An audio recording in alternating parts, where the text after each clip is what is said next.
My name is Madison Clark. I'm 29 years old, and 3 days ago, I bought my boyfriend and his ex-girlfriend a $5,000 bottle of wine to celebrate the end of my relationship. Let me back up. At 6:42 p.m. on Tuesday, I got a text from Ethan. Surprise anniversary dinner at 8 o'clock. Come quick. There was a pin to Romano's, one of those trendy Italian places everyone posts on Instagram, but nobody can get a reservation at. For a second, my brain short-circuited. We'd talked about doing something for our 2.5-year anniversary, but he'd been cagey about the details. Suddenly, all the weirdness, the late nights, the vague excuses, blurred around the edges, and this hopeful voice in my head whispered, maybe he's been planning something special. Maybe you're wrong about everything. I put on the black dress he once said made me look like CEO of the universe, did my makeup with hands that wouldn't stop trembling, and called a cab.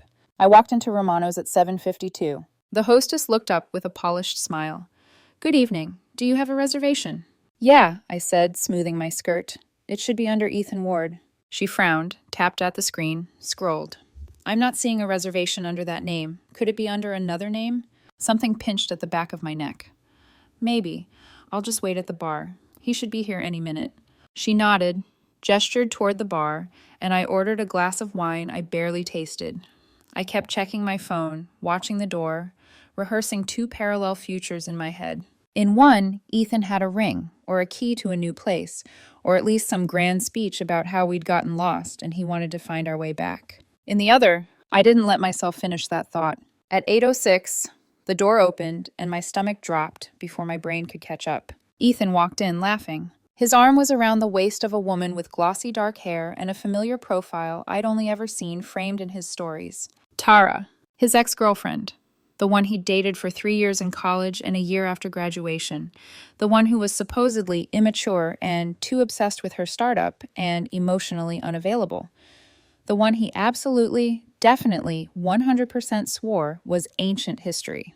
She was wearing a red dress that looked like it had a waiting list.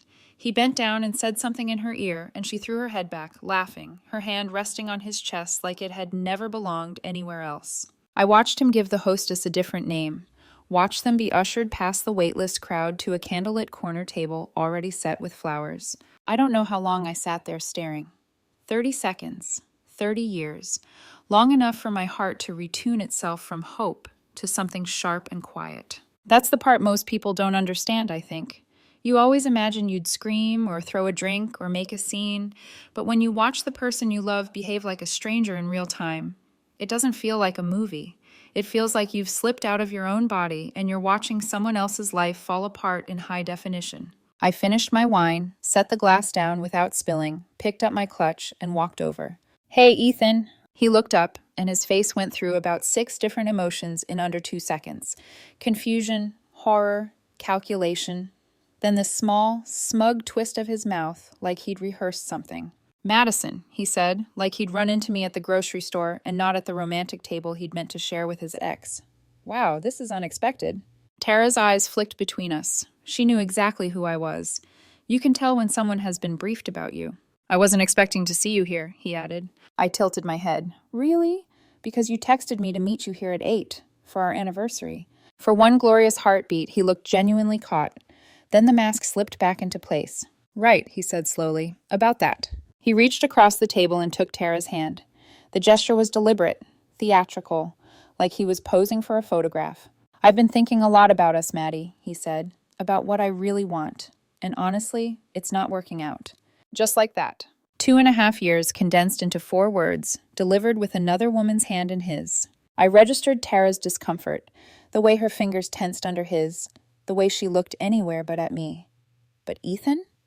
Ethan looked almost satisfied, like he was finally cashing in on a plan he'd been nursing for months. Here's the part where I'm supposed to tell you I cried. I didn't. Something inside me went very, very still. You're absolutely right, I heard myself say. My voice sounded calm, distant. It's not working out. I pulled my phone out and opened the Notes app. He frowned. What are you doing? Making a list, I said, of everything I need to cancel. My thumbs moved almost on their own. Weekend trip to Napa. Tickets for your favorite band. Reservation at that Michelin place you wouldn't stop talking about. His smug expression flickered. We had plans? Tara asked quietly, more to him than to me. Not anymore, I said. I slipped my phone back into my clutch and, for a moment, considered the small velvet box in there, the one I'd bought after months of thinking we were building something real. It wasn't an engagement ring. He was the commitment-phobic one, not me, but it was expensive, symbolic, a promise of a future I now knew he'd been auctioning off to his past. I didn't take it out. Not yet. That part comes later. Instead, I smiled, actually smiled, at both of them. "Well, I don't want to interrupt your special night," I said. "You two clearly have a lot of catching up to do." Then I turned to the waiter hovering nearby and said something that would follow all three of us out of that restaurant forever. But I'll get there. Because to really understand why I reacted the way I did, why I didn't scream or beg or fall apart, you need the rest of the story. You need to know who Ethan is, who I was before him, and how many red flags I folded into origami excuses just to keep this relationship standing. I met Ethan Ward on a rooftop downtown 2.5 years ago. I was fresh off a brutal quarter at work, riding the high of hitting my sales numbers, and a friend dragged me out to celebrate with normal people instead of spreadsheets. He was standing by the bar, laughing with a cluster of mutual friends, wearing that kind of effortless smile that makes you think life has always been easy for him. He worked in marketing for some wellness brand, clean aesthetics, pastel packaging, a whole personality built around optimization and living your best life. I remember thinking he looked like the human version of a curated Instagram grid. He was charming, funny in that light, surface-level way that's perfect for parties. He listened just enough, asked the right questions, dropped hints about his busy but fulfilling schedule. By the end of the night, he had my number. By the end of the week, we had our first date. By the end of the month, his toothbrush was in my bathroom. On paper, Ethan was a catch. 26, college-educated, his own apartment, a solid job, a big friend group. He posted sunrise workout stories, used words like alignment and gratitude unironically, and knew where to find the best restaurants before they went viral. And I won't lie, it felt good to be chosen by someone like that. But there were always little things, like the way he'd order the most expensive dish on the menu and then barely touch it, claiming he was listening to his hunger cues while the untouched steak cooled between us. Or how he'd suggest plans, weekend getaways, concerts, tasting menus, and somehow I ended up booking everything, putting down the deposits, covering the tabs, because your job is more stable, babe, I'll get the next one. Or the way he treated service workers, polite enough when he needed something, but as soon as they turned away, it was like they stopped existing. That curated kindness had an off switch, and it flipped faster than I liked. None of it felt big enough to break up over. They were tiny stones in my shoe, easy to ignore if I didn't walk too far. The biggest stone, though, had a name. Tara. According to Ethan, Tara was the ex he'd finally outgrown. They'd dated all through college and a year after. She was brilliant, ambitious, too obsessed with her startup, not emotionally available enough. He painted himself as the emotionally mature one who had bravely walked away when she couldn't give him what he needed. The problem wasn't that he mentioned her. Everyone has a past. The problem was how often. "Tara used to love this place," he'd say when we tried a new restaurant. "Tara was always pushing me to travel more. Tara never understood how stressful my job was." Sometimes the comparisons came packaged as compliments. "Tara never remembered dates, but you're so thoughtful, Maddie." "Tara never bought me flowers. You're really raising the bar." I was supposed to feel special. Instead, I felt like a replacement part in a machine built years before I showed up. One night, after he said for the third time in a week, "Tara would have hated this. You're so much more fun," I finally snapped. "Do you ever hear yourself?" I asked. We were in my kitchen, half-empty takeout containers on the counter, his phone face down but still lighting up with notifications. He blinked. "What?" "You bring her up all the time," I said. "Tara liked this. Tara hated that. Tara didn't do this. I feel like I'm dating you and your ex's ghost." His jaw tightened. "Wow. Okay, that's a lot." "It's weird, Ethan," I pushed, voice shaking a little. "You say you're over her, but you talk about her more than you talk about literally anyone else in your life, including me." He exhaled sharply, laughed once in that condescending way he reserved for people who didn't get it. "You know it's actually healthy to be able to discuss past relationships," he said. "Not everything is about jealousy, Madison, unless that's your issue." There it was, the word, insecure. He didn't say it out loud that night, but it was hanging there between us, pulsing like a neon sign. "I'm not jealous," I said quietly. "I'm telling you it makes me uncomfortable." "Well, maybe you should work on that," he replied. "Tara is part of my past. You're my present. If you trusted me, this wouldn't be a problem." And just like that, the conversation flipped. I went from expressing a boundary to defending my sanity. I wish I could tell you I held my ground, that I told him to stop weaponizing the word insecure every time I noticed a pattern. Instead, I did what a lot of women do when a man insists he knows more about our feelings than we do. I doubted myself. Maybe I am overreacting, I said later to my bathroom mirror, rinsing mascara off my stinging eyes. Maybe it really is normal, and I'm the one who needs to calm down. I told myself to let it go. I didn't know then that Tara wasn't just a story he told about the past. She was a door he'd already left half open, and sooner or later, someone was going to walk through it. If the constant Tara references were the first crack in the wall, his phone was the wrecking ball. It started small. Ethan had always been busy, but a few months before our anniversary, his phone became a third person at every table. We'd be at dinner, and he'd set it face down between us like a centerpiece. It would light up every few minutes, buzzing against the wood, and his eyes would flick down, then back up with this tight little smile. Work, he'd say. Campaign stuff. Group chat. Always vague, always just enough information to make me feel unreasonable for wanting more. On movie nights, he'd pause halfway through, stand up, and say, "I have to take this. It'll only be a minute." I'd listen to his muffled voice in the hallway, the way it softened, the way he laughed differently, more like the rooftop version of himself and less like the restless man on my couch. He started collecting obligations the way some people collect hobbies. Book club that ran late, a yoga class that suddenly had post-session community tea, last-minute networking drinks, coffee with a friend that turned into an all-day disappearing act. Every time I asked who he'd been with, he had an answer, but never one that landed clean. "Oh, just some people from work. Old college friends, you don't know them. A bunch of us from the gym." A bunch. Some people. Vague shadows where real names should have been. The first time I asked him to be more specific, to tell me exactly who he'd seen and why he hadn't mentioned it beforehand, he frowned like I'd insulted him. "I didn't realize I needed to submit an itinerary," he said. "Do you clock in and out of your life for me?" "That's not what I'm asking," I replied. "I'm asking why your plans are always last minute and always a surprise." He shrugged, grabbed his phone, and went back to scrolling. I told myself I was imagining things, that everyone's allowed to be private, that I was being the clingy girlfriend I never wanted to be. But my body didn't buy it. My shoulders stayed tight. My sleep got shallow. My brain started replaying conversations on a loop. Something was wrong. I just couldn't prove it yet. The proof came on a Wednesday. We were at a bar downtown, the kind with dim lighting and bartenders who make you feel guilty for ordering anything that isn't on the seasonal craft menu. Ethan was in a good mood, looser than I'd seen him in weeks. He'd just closed some minor campaign deal and was basking in his own cleverness. "See?" he said, clinking his glass against mine. "You always act like I'm distracted, but things are finally paying off." "I never said they weren't," I answered, studying him over the rim of my drink. He smirked. "You didn't have to." His phone buzzed for the third time in 10 minutes. He checked the notification, thumb brushing the screen like muscle memory. "I'm going to hit the restroom," he said.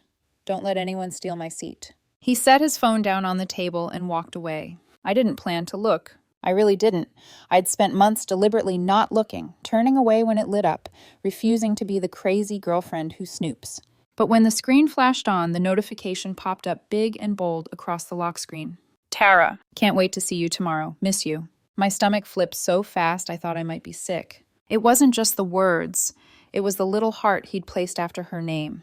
The familiarity of it. Like the phone itself understood she wasn't just some random contact. I stared at the message until the screen dimmed again, my pulse beating in my ears. I could hear my own breath. Too loud. Too ragged. I had two options. Pretend I hadn't seen it, or admit that I had. When he came back, laughing about something he'd seen on a bathroom sign, I knew pretending was not an option anymore. "How was your scroll?" he asked, picking up his drink. "I didn't touch your phone," I said. He smirked. "I didn't say you did." The room felt suddenly small. I set my glass down carefully. "Your phone lit up while you were gone," I said. A notification popped up on the lock screen. He frowned, already on guard. "Okay?" It was from Tara. His face hardened. "You went through my messages?" "No," I said, keeping my voice even. It was on the lock screen. Big letters. "Can't wait to see you tomorrow. Miss you." It would have been harder not to see it. He stared at me, and I watched him flip through his internal script, trying to decide whether to deny, deflect, or attack. He chose attack. "Wow," he said slowly. "So you're checking my phone now." "I literally just told you I didn't," I said. I'm telling you what popped up. You couldn't just look away? He pushed. You had to read the whole thing? Honestly, Maddie, that's not okay. Anger flared under my ribs. Are you serious right now? I asked. Your ex-girlfriend just sent you a message about seeing you tomorrow and how she misses you. And the problem is my eyeballs. It's called privacy, he snapped. Everyone is entitled to it. Then maybe don't let your private invitations flash across your screen in public, I shot back. Who exactly are you seeing tomorrow? His jaw clenched. We've been talking again, okay? As friends. We're catching up, that's all. You're blowing this way out of proportion. How long have you been catching up? I asked. He rolled his eyes. A few weeks. Does it matter? Yes, I said. It matters that you didn't mention it. It matters that you told me you were finally over that mess, and now you're sneaking around with her like you're starring in some low-budget remake of your college years. People at the neighboring table were definitely listening now, but I didn't care. You're acting like I'm cheating on you, he said. I'm not. I can be friends with my ex. That's allowed. Being friends is allowed, I said. Hiding it is not. Making secret plans with her. Getting texts about how she misses you while you're lying to me about where you're going. That's not friendship, Ethan. That's being a coward. He flinched, then narrowed his eyes. This is exactly what I meant when I said you're insecure, he said. You twist everything into some betrayal. I laughed, a short, brittle sound. Oh, there it is. The word of the day. If you trusted me, this wouldn't be a big deal, he pressed. But you clearly don't, so I don't know what else to say. How about the truth? I asked. How about you admit that just friends usually doesn't come with hotel charges and mystery dinners?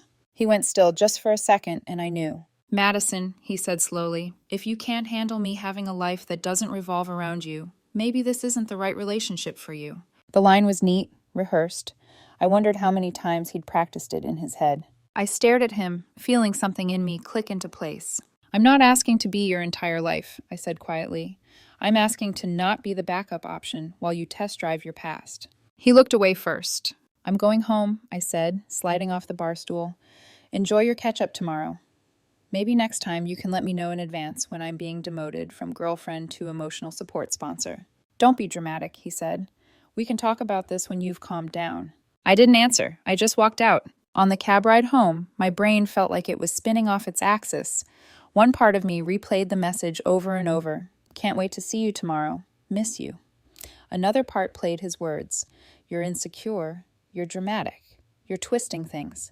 It's a special kind of cruelty, having your reality questioned by someone you love. You start to wonder if your gut is broken, if every instinct you've ever had has been wrong. By the time I got home, I'd done what I always did after these fights. I turned it inward. Maybe I should have handled it better. Maybe I shouldn't have said coward.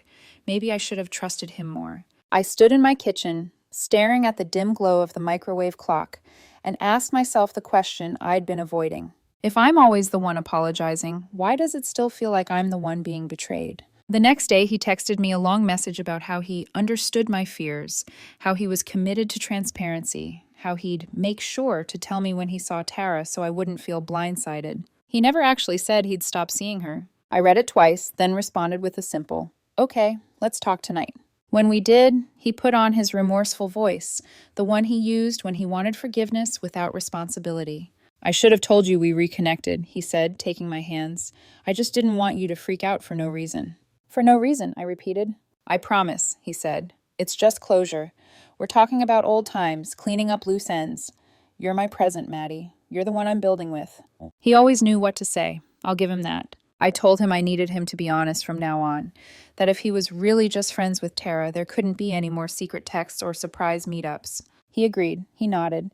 He kissed my forehead like some reformed villain in a redemption arc. And then, slowly, quietly, he got better at hiding things. He started bringing his phone into the bathroom every time. He'd turn away to answer messages on the couch, angling the screen just out of my line of sight.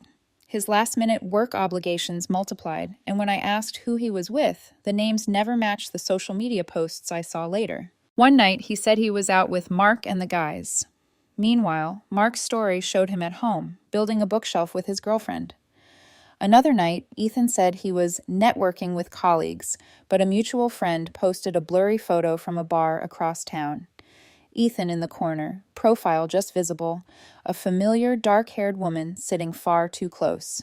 I stopped confronting him every time. What was the point? Every question became another exhibit in the case he was building against me. See, you're obsessed, you're monitoring me, you're suffocating. So I began doing something I should have done months earlier. I watched. Not his words, those I'd heard enough of. I watched his patterns, the charges on his credit card that didn't line up with his stories, the hotel bookings in the middle of the day, the Ubers to neighborhoods he never mentioned, the carefully cropped photos that only showed one glass when I knew there were two. The more I saw, the quieter I got, because by then I understood something crucial. I didn't need to prove to him that he was lying. I needed to prove to myself that I wasn't crazy. 2 weeks before our anniversary, he started acting twitchy in a new way. He'd close his laptop when I walked into the room, switch apps when I glanced over. He'd stare at me sometimes like he was measuring my reactions, testing how much he could get away with. Our 2.5-year mark was coming up, and we'd talked vaguely about doing something special. Maybe Napa, I'd suggested months earlier. Wine, quiet, no phones. Maybe, he'd said, like he was agreeing to the idea of air. Now, when I brought it up, he dodged. Let me handle it, he'd say. I want to plan something memorable. The word stuck in my head, memorable. I didn't know then that his definition and mine were very, very different. 3 days before our anniversary, he was more distant than ever. We had brunch, but he barely spoke, thumb resting on his phone like he was waiting for instructions. You okay? I asked. Just tired, he said. Work's been insane. I've got a lot to figure out. That afternoon, he left for errands. Groceries, dry cleaning, simple stuff that never used to require 5 hours and a change of clothes. He came back empty-handed. Traffic was hell, he said, dropping his keys on the counter. Lines everywhere. I'll go again tomorrow. Later that night, searching his bag for a piece of gum, I found a folded receipt. Romano's, dinner for 2, expensive wine, appetizers, entrees. Total, a little over $300. Time, smack in the middle of his errand window. When I held it up, he didn't even flinch at first. What's that? He asked. You tell me, I said. He glanced at it, then shrugged. Client dinner. Last minute. You know how it is. Do your clients usually pay you back and miss you texts? I asked softly. His eyes flashed. We are not doing this again. Then answer the question, I said. Why did you tell me you were running errands if you were having a 2-person feast at a restaurant that requires a month's notice? He exhaled sharply. Because I knew you'd do exactly what you're doing right now. Freak out, accuse me, turn everything into some conspiracy. I didn't feel like having that fight. So you lied, I said. I simplified, he corrected. I don't have to account for every minute of my day, Madison. That's not a relationship. That's parole. Something inside me finally stopped. Not broke, stopped. The wheel I'd been running on for months. Doubt, confrontation, blame, apology, skidded to a halt. Okay, I said calmly. You know what? You're right. He blinked, thrown. I am? You don't owe me a logbook of your movements, I said. Yeme, you owe me honesty. And you've made it very clear you're not interested in that. He opened his mouth, closed it again. I'm going to bed, I said, dropping the receipt on the counter between us like a tiny white flag that wasn't actually a surrender. You can keep your stories. I'm done arguing with them. That night, staring at the ceiling in the dark, I made a decision. Not to leave, not yet. To watch, to wait. To let him show me, fully, who he really was before I walked away for good. Our anniversary was in 3 days. We talked about trips and stars and memorable. We joked about how we'd tell the story years from now. I didn't know then that he'd already chosen the restaurant, that he'd already picked the girl, that he'd already written a scene where I was supposed to be humiliated and quiet. What he didn't know was that I was done playing the part he'd cast for me. So when my phone buzzed on the evening of our anniversary with that text, surprise anniversary dinner at 8 o'clock, come quick. With a pin to Romano's, I didn't accuse him. I didn't question it. I put on the black dress, did my makeup with steady hands this time, and walked straight into the performance he'd staged. He thought he'd written the ending. He had no idea I'd come prepared to improvise. If the message from Tara was the tremor, the receipt was the earthquake.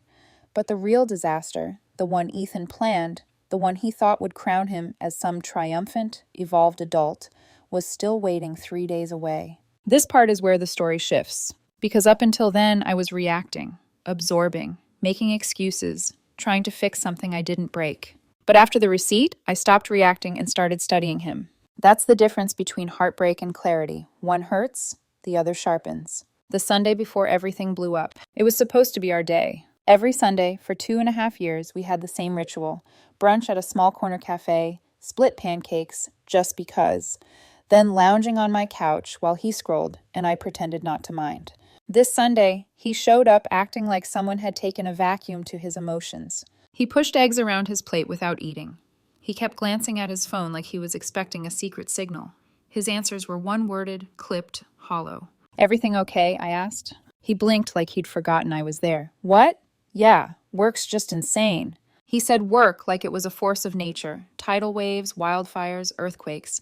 Suddenly, everything was work. He stood up halfway through his meal. "I need to run some errands this afternoon. Groceries, dry cleaning, adulting." "Want me to come?" I asked. "No," he said too fast. "It'll be quick." It wasn't. He was gone for nearly 5 hours. When he came back, he didn't have groceries, or dry cleaning, or even a receipt from any store. Just a faint smell of expensive cologne that wasn't his. "How did errands take 5 hours?" I asked. He shrugged. "Traffic." "Ethan, we live 8 minutes from a grocery store." "Maddie," he said with that tight fake smile that was more a warning than an expression, "let's not do this. Please." And that was that. For the moment. The receipt. It showed up like a plot twist in a bad movie. Later that night, I reached into his bag looking for gum. Instead, my fingers brushed against a folded piece of paper. Romano's, dinner for 2, wine, appetizers, entrees, $327.84. Timestamp, smack in the middle of his errands. When I walked into the living room holding it, Ethan didn't even look startled. "Oh," he said, like I'd found a parking ticket. "That was a work thing." "A work thing?" I asked. "Client dinner. Last minute." His tone was polished, practiced. It should have been taught in marketing seminars on how to lie without changing your face. "But you told me you were running errands." "I didn't want to stress you out," he said. "You get so overwhelmed when my schedule shifts." Ah, there it was again. His favorite trick. I react to his lie, therefore I am the problem. I held the receipt between 2 fingers. "Which client?" "Why does it matter?" His voice was getting sharp, brittle. "You're overreacting." "Then show me the work email." "No." "Why not?" "Because I'm not going to let you interrogate me every time I leave the house." He wasn't yelling. Not yet.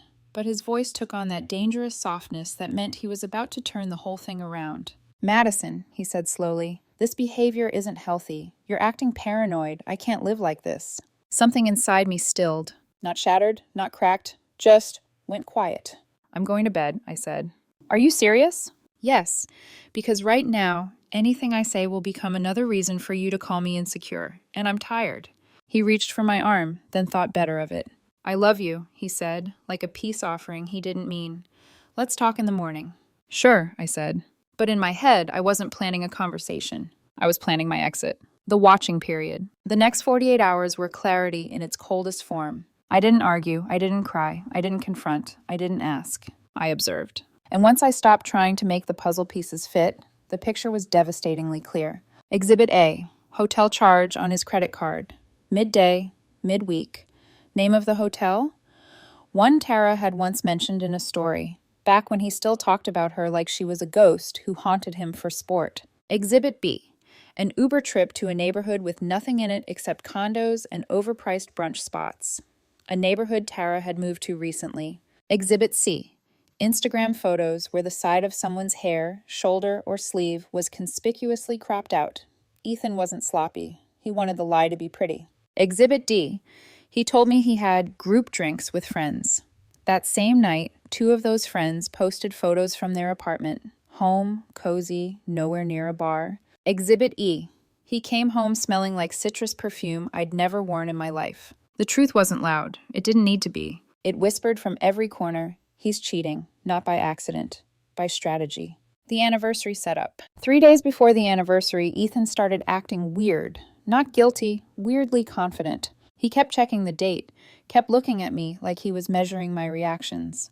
"You trust me, right?" he asked out of nowhere. "Yes," I said, even though the word was already a corpse. "Good," he said. The day before our anniversary, he mentioned he'd planned something big, something memorable. I didn't ask questions, didn't dig, didn't hope, because deep down I had this quiet, cold certainty. He wasn't planning something for me. He was planning something to me. The text. On the day of our anniversary, he was gone for most of the afternoon. At 6:42 p.m., my phone buzzed. "Surprise anniversary dinner at 8:00. Come quick. Romano's." Romano's. The restaurant from the receipt. the scene of the crime I hadn't yet witnessed. And here's where people always ask me, why did you go? Why not call him out right then? Because I wanted the truth to reveal itself on its own terms. No more arguments. No more "you're insecure." No more gaslighting. Just raw, undeniable reality. If he was faithful, I'd celebrate. If he wasn't, I'd walk away clean. Either way, I wasn't going to be the hysterical girlfriend he expected me to be. So I put on the dress he loved. Perfect eyeliner. Steady hands this time. Cold heart. Clear mind. And I went. Not to be blindsided, but to watch him finally show me who he really was. He didn't disappoint, but that comes next. When I stepped into Romano's that night, the air smelled like basil, wine, and money, just like it had on the receipt, just like it had the day he lied to my face about errands. The hostess couldn't find a reservation under Ethan's name. That should have been the height of humiliation. It wasn't even the warm-up. "Want to wait at the bar?" she asked. I nodded, ordered a drink I didn't taste, and watched the front doors. At 8:06 p.m., the doors swung open. Ethan walked in. He looked relaxed, happy, free in a way I hadn't seen in months. And beside him, Tara, the ex he was definitely, absolutely, totally just friends with. Her hand rested on his chest, the way people do when they're used to owning someone. He bent down and whispered something that made her laugh too loudly for a room like that. They looked like a couple on vacation, like two people who had missed each other desperately, like I was the outsider intruding on their reunion. I watched Ethan give the hostess a different name, one that got them ushered past the wait list and straight to a perfectly curated table with candles and roses. So much planning, so much intention. Nothing about this was accidental. I watched them for 30 seconds, which felt like standing inside a tornado with perfect, unnatural stillness around me. Then I stood, smoothed my dress, and walked toward them. The confrontation. "Hey, Ethan." He looked up and his entire face malfunctioned. Shock, panic, calculating, and then, God help him, smugness. "Oh," he said, voice full of artificial surprise. "I wasn't expecting to see you here." Tara's smile froze. Her hand slipped from his. I tilted my head. "Really? Because you texted me to meet you here at 8, for our anniversary." His eyes flickered. For a microscopic moment, he panicked. Then the mask snapped back into place. Smooth, practiced, self-satisfied. "Right, about that." He reached across the table and took Tara's hand in his, interlacing their fingers like we were in a romantic drama and he was the director. "I've been thinking a lot about us," he said, louder than necessary, like he wanted an audience. "And honestly, it's not working out." I laughed. Not because it was funny, but because the sheer audacity of this man could power a small city. "You're absolutely right," I said. "It's not." Both of them blinked, thrown off their script. I pulled out my phone, opened the Notes app, and began typing. "What are you doing?" Ethan asked. "Making a list," I said calmly, "of everything I need to cancel now that we're done." I read it aloud. "Weekend in Napa. The concert you begged me to get tickets for. The Michelin restaurant reservation next month. The anniversary surprise I had planned for tomorrow." Ethan paled. Tara shifted uncomfortably. Then I reached into my clutch and pulled out the small velvet box. Not an engagement ring, because the gender swap changes the dynamic, but the expensive promise ring I bought him after months of thinking we were building something real. The symbolism was unmistakable. "I was going to give you this next week," I said softly, "but clearly the timing's off." Ethan's mouth fell open. Tara's eyes widened in something between shock and guilt. He hadn't told her. Of course he hadn't. The wine. I slipped the box back into my clutch, then lifted my hand to get the waiter's attention. "Excuse me," I said when he arrived. "I'd like to buy a bottle of wine for this table." Ethan's brow furrowed. "Maddie, what are you—" "Something special," I continued. "A celebration." The waiter nodded warmly. "Of course. Any preference?" "Your best bottle," I said. "Price doesn't matter." His smile widened. "We have a 1982 Chateau Lito. It's exquisite, around 5,000. "Perfect," I said. I handed him my card, ignoring the way Ethan sputtered beside me. "You're insane," he whispered. "What are you doing?" "Being supportive," I said with a calmness I didn't know I possessed. "This is a big moment for you two. The least I can do is send a gift." Tara's face flushed crimson. She looked like she wanted to sink into the table and disappear. The waiter returned a minute later with the sommelier, who delivered the wine with a full ceremonial flourish. History of the vineyard, tasting notes, significance of the vintage. All while announcing loudly that it was a gift to celebrate your new relationship, courtesy of the lady who ordered it. Every table nearby heard. Every head turned. It was glorious. The exit. When the performance ended, I leaned slightly toward the table. "Well," I said, "I'll leave you two lovebirds to enjoy your night." "Madison," Ethan hissed, "you're being ridiculous." "No," I said, "I'm being generous. You wanted a memorable anniversary. I just helped." I turned and walked away before either of them could muster a comeback. I paid for my drink at the bar. I signed the receipt calmly. My hands didn't shake once. When I stepped outside, the night air hit me like freedom. The moment I reached my car, my phone began ringing. "Ethan." I declined the call. By the time I got home, I had 8 missed calls, 12 texts, and 2 voicemails. The progression was almost poetic. Damage control. "Maddie, please call me. It wasn't what it looked like." Minimizing. "Can we just talk like adults? You're blowing this up." Panic. Please answer. We need to talk." Blame. "That was childish. You embarrassed yourself, not us." I didn't respond. I went to bed with my phone on silent and slept better than I had in months. He didn't know it yet, but this was only the beginning of his unraveling. And the next morning, the chaos truly began. By the time sunlight crept across my bedroom floor the next morning, Ethan had already called 27 times. 27. My phone looked like a crime scene. Red notifications stacked in frantic little rows, texts ranging from groveling to accusatory to vaguely poetic in that "I'm the victim" way he excelled at. I didn't answer any of them. I made coffee instead. Strong, quiet, unbothered coffee. And while I stood there drinking it, the messages kept coming, because nothing terrifies a manipulator more than silence. The fallout begins. Around 11 a.m., the voicemails shifted tone. The desperation set in. "Madison, please call me. It wasn't what it looked like. It wasn't a date. Tara was upset. She needed to talk. You totally misunderstood. Can we just fix this?" Then, "You humiliated me last night. That was childish and unnecessary." Then, "I can't believe you did that. You made us look like idiots." Us. As if we were still a team. But my personal favorite?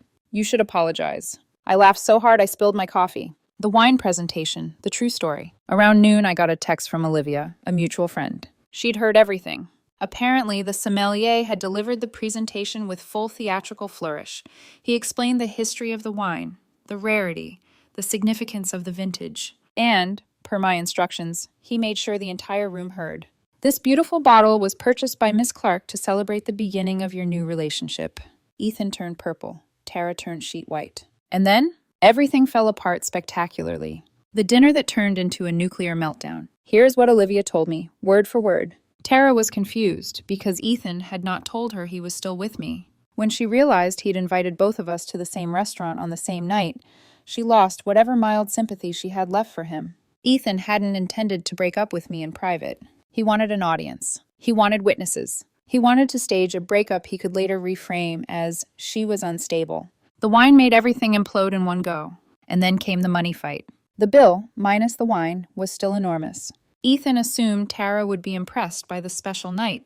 Tara assumed Ethan would pay because she was the guest. Ethan assumed Tara would at least cover her half. Tara's card declined. She didn't have enough in her checking account to cover her portion. Ethan refused to pay the whole thing. The waiter, understandably unimpressed, reminded them someone had to pay. So Tara had to call her sister for money. In the middle of the restaurant, in tears, while Ethan kept hissing, "Keep your voice down."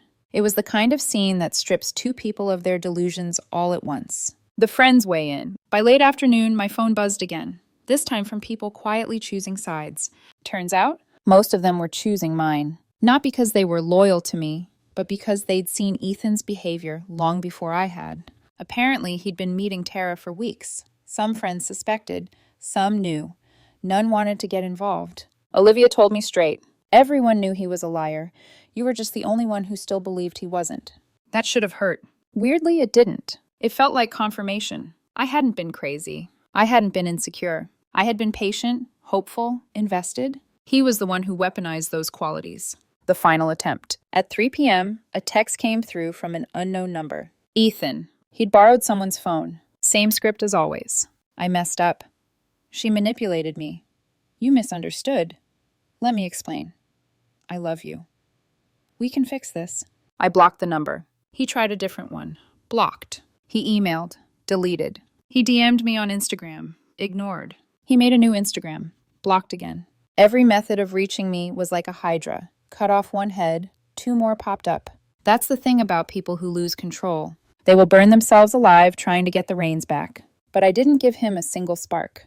The reflection. That night, I sat at my kitchen table with a journal I hadn't opened in months. I didn't write about him. I wrote about me, about the version of myself I had been before Ethan, steady, intuitive, grounded, and the version I had become with him, tired, doubtful, apologizing for things I hadn't done. There's a particular kind of heartbreak that comes from realizing you lost yourself far earlier than you lost the person you loved. But there's also a particular kind of power that comes from getting yourself back. The aftermath. The next day, I took the promise ring, the one I bought him, the one he would have worn ironically, and returned it. The jeweler gave me a full refund. I used the money to book a vacation somewhere warm, a solo trip, a reset. While I packed, I found the last voicemail Ethan left, one I hadn't deleted yet. Madison, please, I need you. I'm sorry. I'm so sorry. I listened to the first 3 seconds, then stopped it. I didn't need his apology. I didn't need closure from him. Because the closure had happened the moment I realized this. He didn't break me, he provoked me into remembering my own worth. The final message he never got. As I zipped my suitcase, I had a fleeting, petty thought. Maybe I should send him a postcard from the beach. A picture of clear blue water, a simple handwritten line. You were right, it wasn't working out. But then I shook my head. Petty wasn't peace. Silence was. And real closure wasn't making sure he knew I was happy. It was knowing, finally, fully, that he no longer mattered in the story of who I was becoming. Final line. The 5,000 wine wasn't revenge. It was a receipt. A receipt for the exact moment I stopped accepting the bare minimum and toasted to the beginning of my own life without him.